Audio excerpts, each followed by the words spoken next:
Welcome to the Fear and Greed Afternoon Report for Thursday, the 13th of October 2022. I'm Sean Aylmer. Every afternoon, we've got the 5 stories that happened today that you need to know about. Let's jump into it.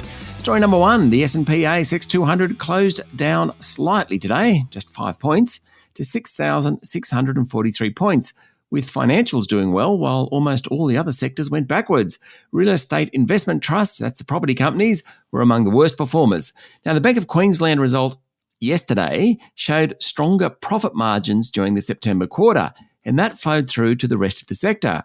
Commonwealth Bank of Australia, National Australia Bank and ANZ were all up around 2% today, while Westpac jumped 3%.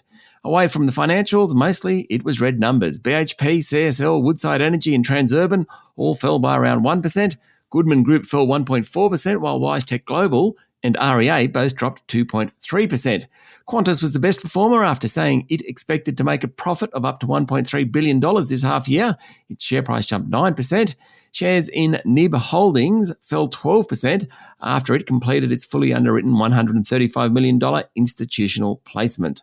And just a quick one, human resources group Elmo Software confirmed that several parties had approached it about a transaction.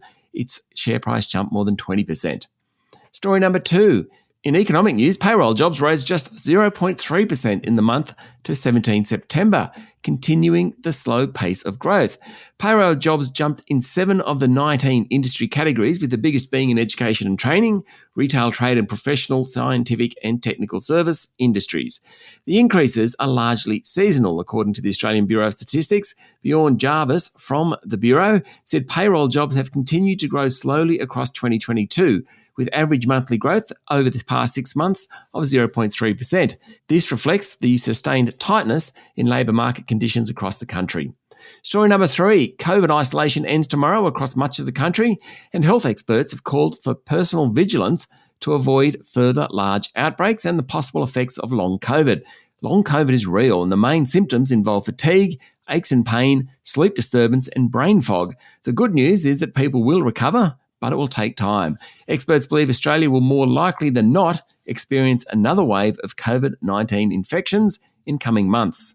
Story number 4, the Star Entertainment Group's new CEO will start almost 3 months earlier than expected, as the casino group fights to convince gambling regulators that it should keep its casino licences in both Queensland and New South Wales. Robbie Cook, the current Tyro boss, will start work at the casino group on October 17, rather than December 31. Now, both the New South Wales and Queensland governments have asked the Star to show cause why it should keep its gaming licences in the 2 states. They've got a bit of work to do there, and Mr. Cook will be leading that.